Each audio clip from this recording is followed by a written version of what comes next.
L'objectif du African Corporate Governance Network, donc l'ACGN, est de promouvoir la bonne gouvernance en Afrique, dans tous les pays africains en fait, et de s'assurer que ce développement qui est en train de se faire en Afrique bénéficie surtout aux Africains. C'est le plus important. Quels sont les pays qui sont membres de la CGI?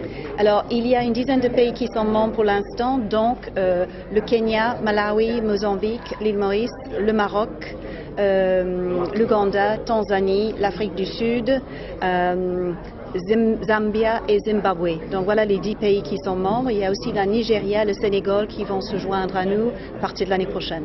Quel est un peu l'objectif de réunir tous ces de la bonne gouvernance? Alors aujourd'hui, l'objectif c'était de signer la Constitution justement qui nous lie ensemble pour travailler ensemble pour créer ce réseau et pour promouvoir la bonne gouvernance en Afrique et d'être la voix des directeurs en Afrique.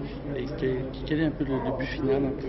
Le but final, comme je vous ai dit, c'est vraiment de promouvoir la bonne gouvernance, d'assurer qu'il y a des instituts comme le nôtre ici à l'île Maurice, the Mauritius Institute of Directors, dans tous ces pays, qui sont capables de fournir la formation pour les directeurs et de suivre un code de bonne gouvernance dans leur pays.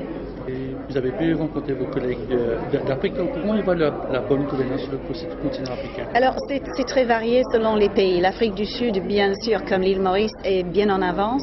Mervyn King a fait un travail superbe en Afrique du Sud et l'Institut des administrateurs en Afrique du Sud est un institut qui existe depuis très longtemps et qui est très bien constructé, qui est très mûr.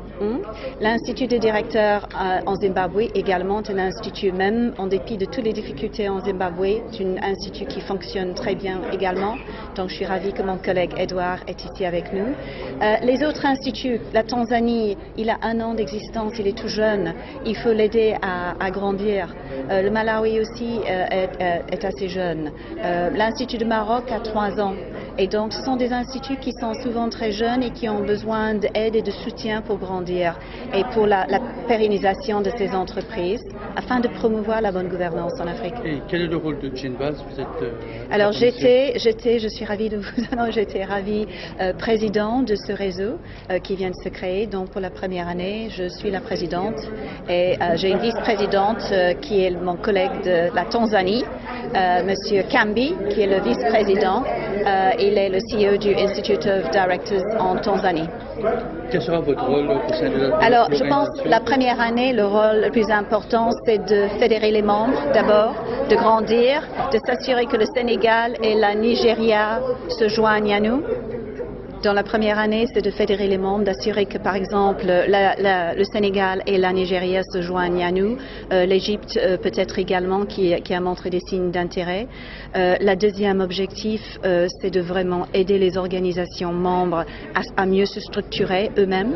Et la troisième objectif, ça sera de trouver et de travailler avec les différentes intervenantes, l'IFC par exemple, ACCA et d'autres organisations, Nepad Business Foundation, the African Union, SADC, afin de leur expliquer quel est notre rôle et de travailler ensemble sur nos objectifs. Est-ce que vous allez établir un bureau dans un de ces pays? Je ne pense pas. Ce n'est pas l'objectif aujourd'hui. Vous savez, aujourd'hui, on travaille avec un laptop et un téléphone portable. Donc, le secrétariat pour l'instant, c'est le Nepad Business Foundation en Afrique du Sud qui fournit pro bono le secrétariat.